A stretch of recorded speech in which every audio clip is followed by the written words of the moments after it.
Hello, Carol, and welcome to the village. Thank you very much for joining us and for being willing to share your story. Thank you for having me. I'm looking forward to it. So, we'll start with some of the more straightforward things and then we'll go into why you were selected for this process. Okay. So, do you have any siblings? I do. I have one brother who lives in London. Younger or older than you? Younger. I have two younger ones. Well, he's my big little brother because he's 6'5", but he's 7 years younger than me. Yeah, both my brothers are bigger than me now, but I do still threaten to sit on them on occasion. And how long have you been married and how many children have you got? We've got one little boy. Well, again, not so little now. Seb, and we've been married for nearly 19 years. Do you have any secrets to a long marriage? Find out how each other communicates and do that as soon as possible. And don't be afraid to communicate in non-conventional ways if you need to. Do we have an example of non-conventional ways? My hubby and I just use words that other people might not necessarily use, but it means that we understand each other. Okay. Righto. We'll use our imaginations for that one then. And where did you and I meet? We met at South Hamwell Baptist Church, I believe, many moons ago. Many moons ago. Yeah. I was a student in the area, and you were there already. Did you grow up at South Hamwell? Well, I've lived in Northfields, so just near Hamwell. I'd lived there for 25 years all in. So I think I went to St John's to start off with, and then I went to South Hamwell in my teens. Right. Okay, into the big questions then. Give us your life story highlights and how do you think your childhood, teenage experiences have shaped your adult life now? So how long is this podcast, Hudson? An edited version to less than an hour. That's the challenge. Ooh, right. Life story highlights. For instance, where are you now and how did you get there from South Hamwell? So I'm now in Leeds. Right. And I've been up here for the whole time that I've been married, although I worked in Bradford for 10 of those 19 years, but just lived in Leeds. Okay. But what I was going to say about my life story highlights, which will then kind of feed into where I am now, is I think one of the big things when we were at South Hamwell was, I don't know if you remember, but I always wanted to work with street kids in Guatemala. Mm-hmm. That was a big dream of mine after Pastor Smith had been and showed a video, and I just remember thinking, God wants me to do that.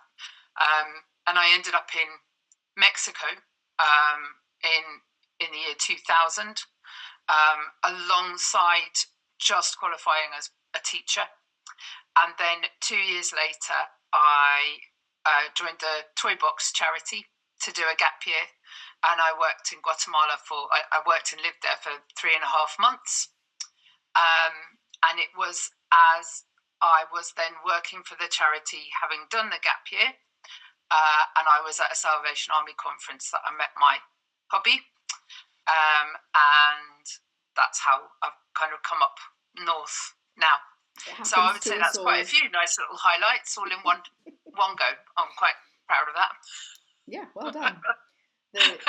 The moving up north for hubbies is a common problem. Yes.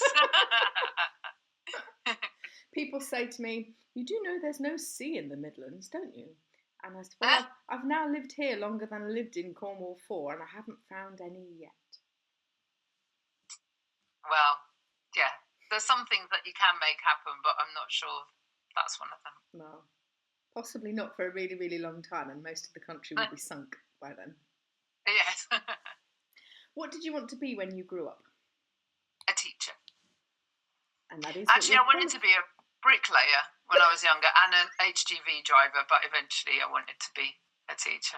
I still have aspirations of HGV driver. I wonder if you watched the same programme I did as a small child. A cartoon called Pigeon Street, where there was a lady Arctic driver.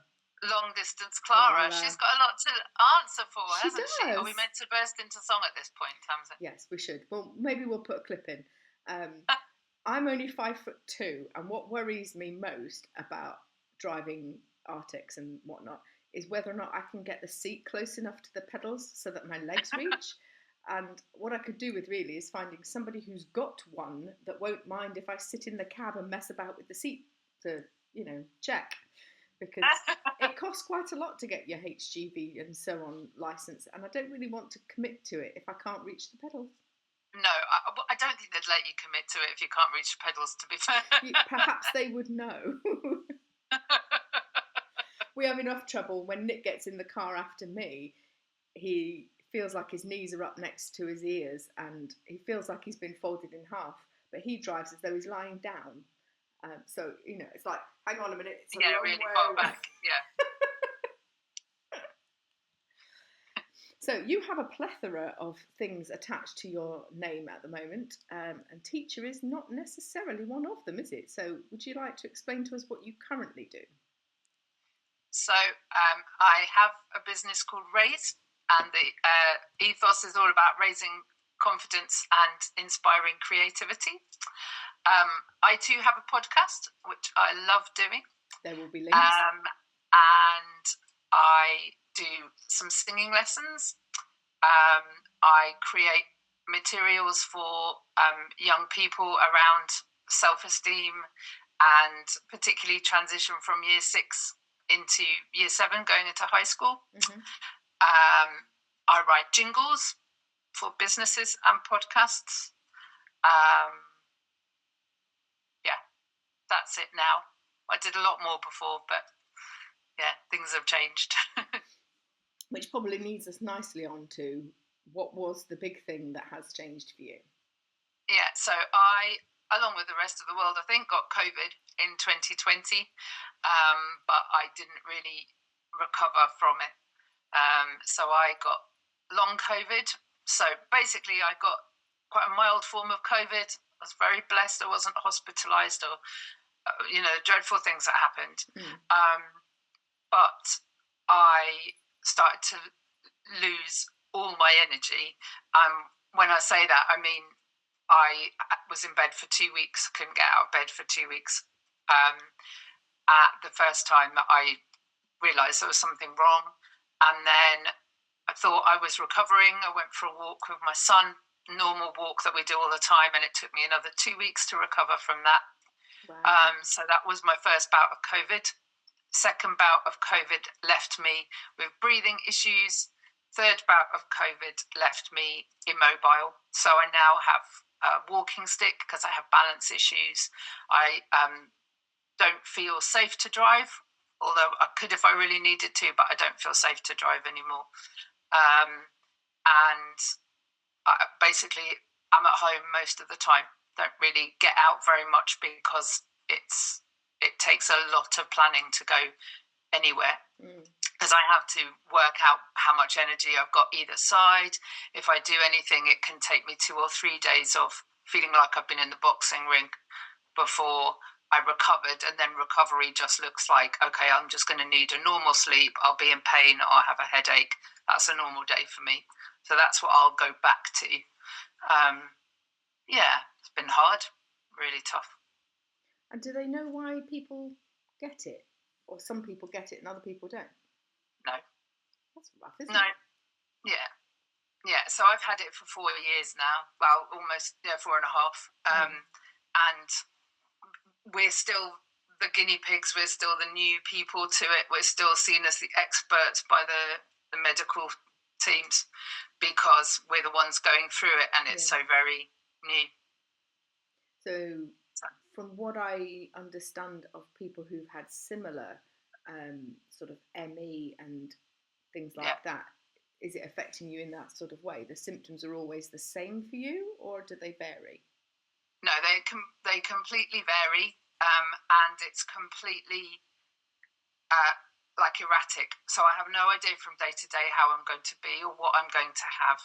I might wake up with a headache. I might wake up with muscle pain. I might not wake up until 12 o'clock midday. I might wake up and collapse. But I couldn't tell you what.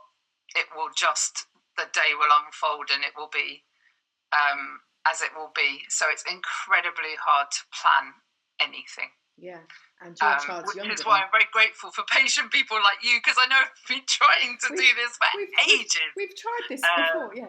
Yeah. It must be awful though, because your child's younger than mine, so is less independent, presumably. Yeah. Is he having to learn the hard and fast way how to manage? He is actually, I mean, I'm so proud of him because he knows very much what he needs. So one of the things that we're doing on Thursday is he's going to do some first aid with somebody, because he wants to know what to do if I collapse or if I choke, because when I have breathing problems, it does affect me a bit more in that way. And so he said to me a while ago, I want to learn first aid so I know what to do. So but yeah, it's definitely affecting him, and his anxiety levels have definitely risen since me being poorly. Well, yes, sure. I can see that, because that's not the way around you expect to be parenting, is it? No. Wow. Well, it'll serve him in good stead, but we're raising them to be good men. Yeah, absolutely, yeah. So it must be awful. Presumably your husband is very supportive. He's amazing. My husband's amazing. The difficulty with our family is that he travels around the world, so he's often not here. So that is an added challenge into the mix.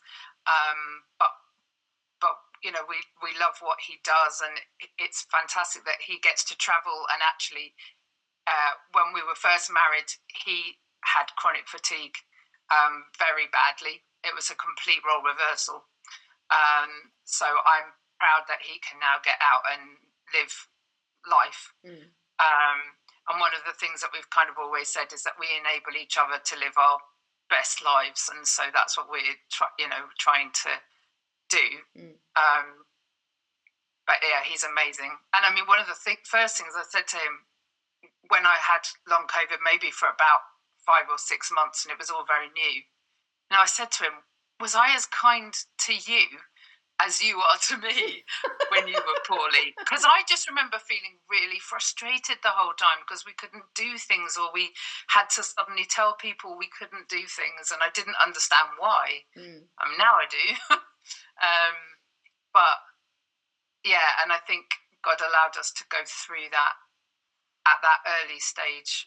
Possibly for now, what's happening, who knows? But yeah, there's always a reason, but we might not find out what it is. No.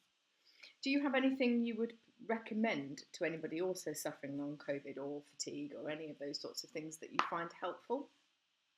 I think you have to listen to your body. If you feel tired, you have to rest, and you cannot battle through something like this. Battling through will leave you feeling worse. One of the things that was an absolute blessing to me was I have an amazing kind of like well-being coach who's had ME for most of her life, and I'll name her. She's called Dr. Rebecca Williams Dinsdale. She's fantastic. She's from Newcastle, and she's the most wonderful person. And the very first session I had with her, I don't know if have you heard of the spoons theory? No. So there's something called the spoons theory, which is about energy, and you have to have a certain amount of spoons at the beginning of the day. And it made no sense to me, Tamsin. I was like, if I have spoons, I'm eating ice cream. That's all I'm doing with spoons. That has nothing to do with energy for me. Yeah. But what helped me was thinking it was like I had £100 in the morning, and if that £100 is spent, it is gone. And so it doesn't matter how you spend it. You might choose to spend it on something lovely, or you might get mugged either way, It's that gone. £100 is gone. And what happens then is you go into loan shark territory. Basically, you end up having to borrow this energy that you haven't really got. And unfortunately, we all know from all the films that if you borrow from loan sharks and you can't pay it back, you get beaten up. And that's exactly how it feels. If I give over my energy levels, I will be beaten up. And so in that context, listening to your body is so important. If you can rest, and the thing is, as parents and as business women and podcasters and all that, it's not easy. No. It's not easy to rest, but it's knowing that there is going to be a comeback from it if you've got a chronic illness. And I think sometimes people say, well, just try and do a little bit and work yourself up. Doesn't work. Not for long COVID. You can't do that.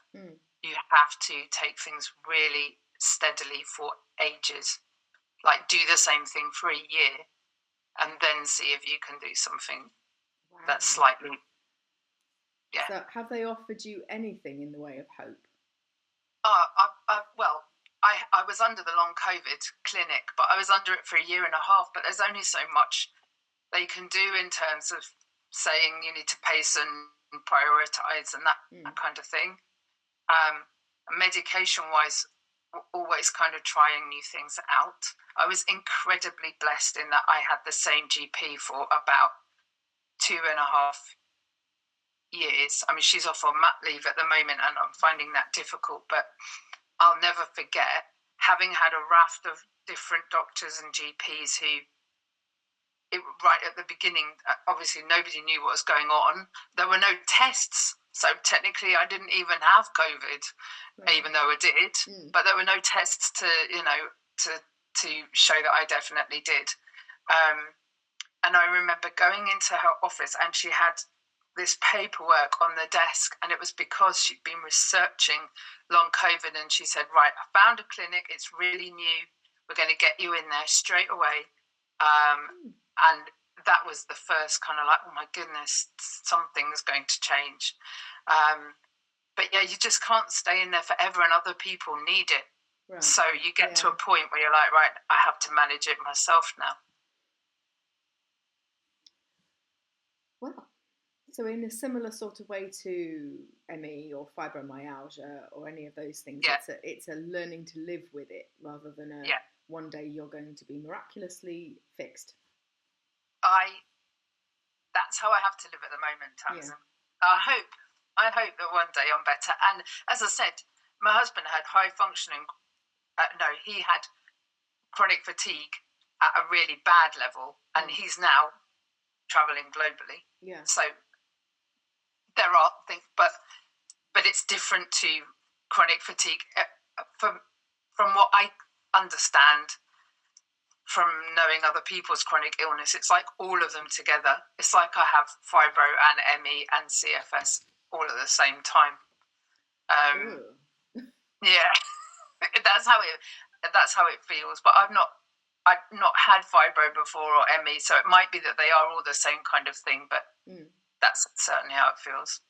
And I guess unless you have nobody would want to have all three. But unless you had access to somebody close who had one of those, there's no way to really know, is there, I guess? No. Well, yeah. Fun.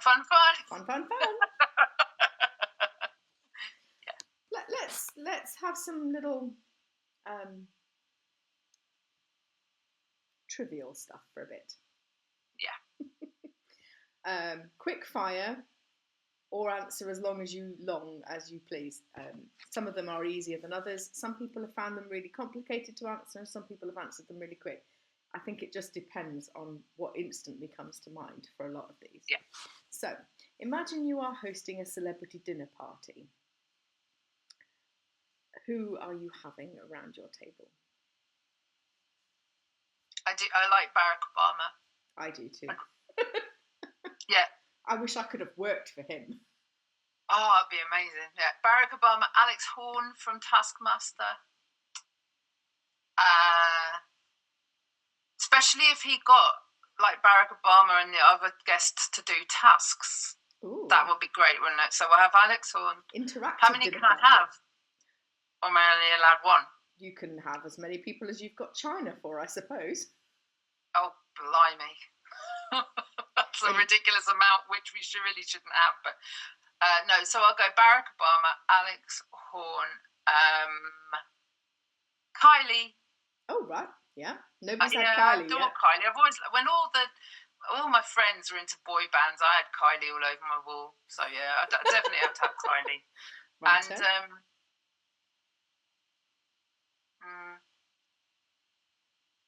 don't know. That would do. That sounds like an interesting combination of people. Can I come? Yeah. That sounds like a fab combination of people. Yeah, that's good. Assuming you were fit and well, if money was no object, where would you travel? Iceland. Oh, righto. You're the first one of my group to go there. Oh, yeah. Glaciers, snow.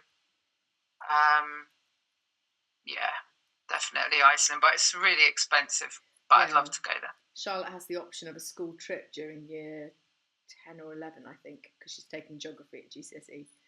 And to Iceland? Yeah, at the parents' evening, in front of taking their options, the geography man explained what the trip would involve. So I said, go on then, tell us how much, because we're going to need to know so that we can start saving now. Yes, it is. It did seem like yeah. It was one of those, I'm going to arrange my face and then you will tell me the answer, because then I won't look horrified. Do you have a favourite author, either as a child or now, or both? I do like Jenny Colgan. She's kind of uplit rather than there is a nice amount of love in it, but there's a bit more to it. But it's very hopeful. Yes, I do like. So, I've read everything she's written, and she doesn't write fast enough for my liking. I'm not so into the series that she does, but I love the standalone books. I lent one to my mum once because you've got to read this, she's really lovely. And my mum said, I didn't like it, there's a bit too much sex in it. And I went, well, I've read that book, I don't remember any sex in it. I don't remember much sex in Jenny Colgan books. No, I do. We're reading the wrong bits. Or she saw things I didn't see, which I guess is also possible. Well, yeah, maybe. What job would you have been terrible at? Oh, hands down, anything to do with waitressing. My mum-in-law runs a coffee shop, church coffee shop, and I used to volunteer there. Oh, it was dreadful. I was so grumpy because I couldn't do the till fast enough, couldn't get a hang of it. I couldn't make the coffee, and I didn't mind serving the coffee, but I was always worried that I was going to drop it.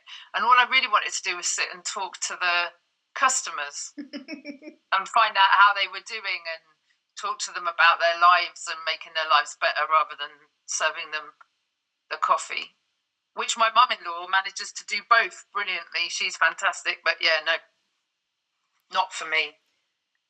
That was a bit of a sacrificial one, that was. I guess knowing what you wouldn't be able to do is half the stage to working out what it is you want to do when you grow up, isn't it? Yeah. I knew very early on nursing was not going to be part of my career path. Yeah. I think I was 3. Okay. And you just decided, nope. Yep. My grandma was a nurse during World War II and was always, I think Tamsin would make a marvellous nurse. I'm like, Tamsin does not think so. Tamsin doesn't like sick. Tamsin gets very distressed when other people are sick, and I'm not much better with blood, but I do have a first aid certificate, so at least, as long as you don't need me for anything, I can wave my certificate at you. Yes. Imagine you are standing in one of those really big ice cream shops that sell absolutely everything. What are you buying? Well, I'm upsetting the vendor because I'm afraid I'm popping next door for the Ben and Jerry's Cherry Garcia. Righto. Because they don't do them in the ice cream shops, but the Cherry Garcia is cherry and dark chocolate and chunks of cherry, I think, as well. Very cherry. That's what I'm having. Sorry, ice cream vendor people.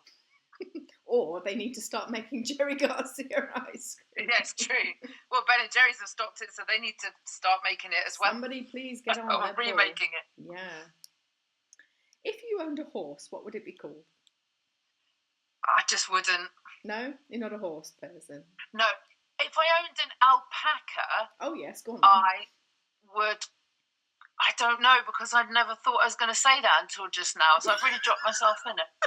If I owned an alpaca, I would... Oh... I suppose I would call it Al, but that's very rubbish. What's all right? Somebody else said they didn't want a horse. Could they have a unicorn, please? So, you know. Why not an alpaca? Why didn't I think of a unicorn? Never mind. Well, I'd like an alpaca. In the middle of the night, when you wake up with the name of your alpaca, let me know and I'll edit it in. I will. I'll phone you. This may be a slightly stupid question, given the reason for interviewing you at all, but do you have something that makes you feel unstoppable or invincible? Oh, blimey. So, for instance, for some people it's a full face of makeup, some people it's a piece of music. I think the ability to create and write poems, even when I'm lying down, and even when I'm brain foggy, I managed to write something, a little verse or something, and that hasn't stopped, and I really thank God for that. So yeah, that. Lovely. Good question. I've got a variety of answers. I've now been doing this for nearly a year, and the answers I've collected means that we're not all buying one flavour of ice cream. We're selling out the ice cream shop of absolutely everything they've got between us. And excellent. Charlotte and my good friend David from university, they're both going to Japan together. But apart from that, nobody is going to the same place as each other. And has anybody got an alpaca? Nobody's got an alpaca. Most people had horses and they had good names. But what they did confess halfway through was that they had looked up good horse name puns on the internet first. Cheat, that's cheating. Can't Google your... Oh, that's shocking.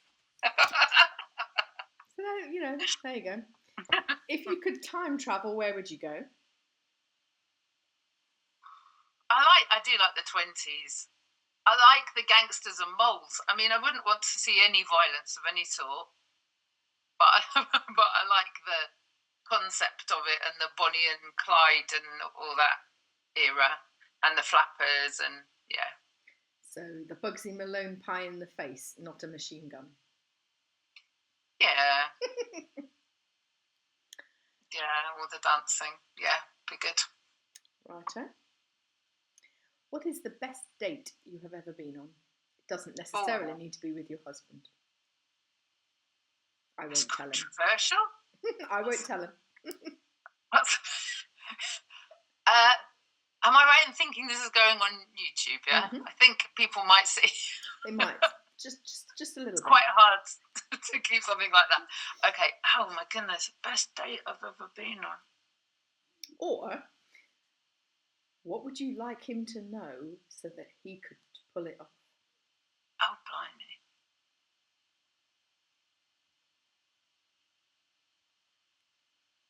Oh, this is hard. Health willing, obviously. Yeah. It wasn't a date, but he was absolutely amazing on my 40th birthday. The amount of surprises that he pulled out of the bag. I mean, things like Prosecco and all kinds of things in places that I didn't expect, God, that sounds really bad, doesn't it? Yes. Oh, it was just amazing, and the surprises just kept coming, and that was incredible. So, and we went away for the weekend as well. So, yeah, I'd say that was probably one of the best, and actually the first time we properly met as well, because we met at a conference and we clicked straight away. Like, we really talked and made eye contact and seemed to get to know each other quite quickly, but we didn't meet properly until a month later. And he was in Wakefield, and I was at a conference in Sheffield, and I said to him, "Oh, Sheffield and Wakefield aren't that far away, are they? They're only about 10 minutes away, because my geography has always been rubbish. You can just come and meet me." And that was really amazing to meet him after a month of a few bits of contact backwards and forwards. But to really, get to know each other properly and have some proper time together was amazing. Lovely. What would you put on pizza?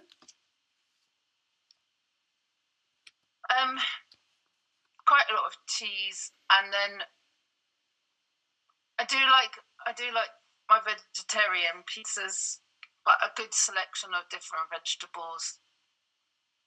And I'll just have a vegetarian pizza. Okay. Do you have a guilty pleasure? What's my guilty pleasure? Well, probably stock aitken and waterman. Okay. But I don't know if they're it's not a very secret guilty pleasure. Everybody knows I love stock aitken and waterman. Yeah, I think that's the trouble, isn't it? They're not very secret, most of them, because if you asked anybody in my house, they'd be able to tell you what they are. Yeah. But I think that's One of the other questions is, do you have a secret talent? But creative types like yourself, most of your talents are not very secret, are they? Because you're using them all the time. Yeah, no, I don't really have any secret talents. What I can think of.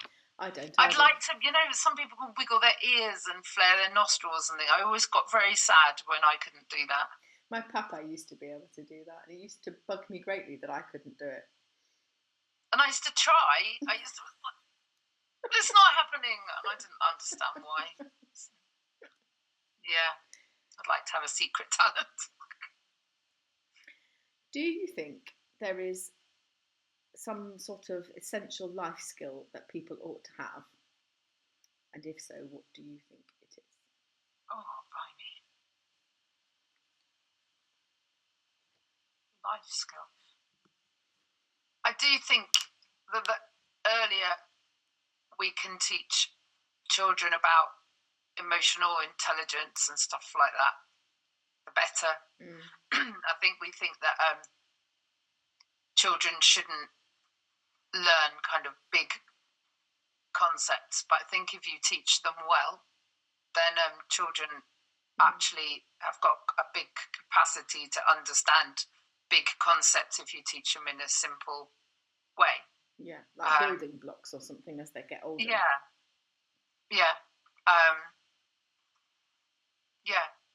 So I think understanding your feelings and other people's feelings is a really important life skill. Otherwise, life throws something at you and you have no building blocks to build with. Yeah. And finally, what is the weirdest thing you have ever eaten?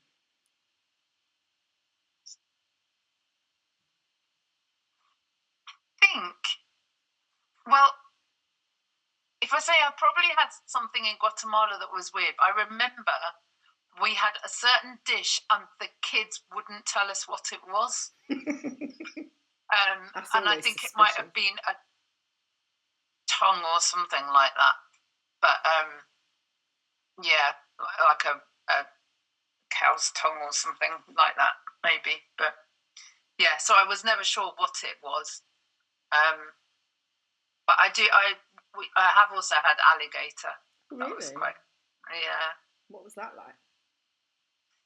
It's kind of like meaty salmon. Okay. Yeah, meaty, fishy. Yeah. Well, thank you very much for joining us. I will put all your various things in the description box, and people can find your podcast and other things like that. Thank you. Anything else you would like to say that I haven't thought to ask you? No, I don't think so. I'm trying to. Well, there's lots of things. And when you remember what the alpaca's called, you can let me know. Yes, I'll phone you. I'll remember to do that. Just pop me a message to remind me to phone you when I remember. Alpacas, not called Al. No, just thank you for having me on, and I hope people get a bit of a giggle and they're not too downhearted when they listen to the long COVID stuff. I have a lot of hope, Tamsin, and you know that. I have a lot of fight in me. My faith gets me through an inordinate amount of stuff that other people can't manage, and so there's always a way forward, and that is what I live my life to do, really, to raise confidence, to inspire creativity, to keep people going. So thank you for giving me the opportunity to talk like this, but also just talk about fun, nice things. Like ice cream. I shall go to bed dreaming of Cherry Garcia, alpacas, and Iceland. Yes. Or lots of alpacas eating ice cream. Yeah. Lovely. Well, thank you very much for joining us. Thank you for having me. You're welcome.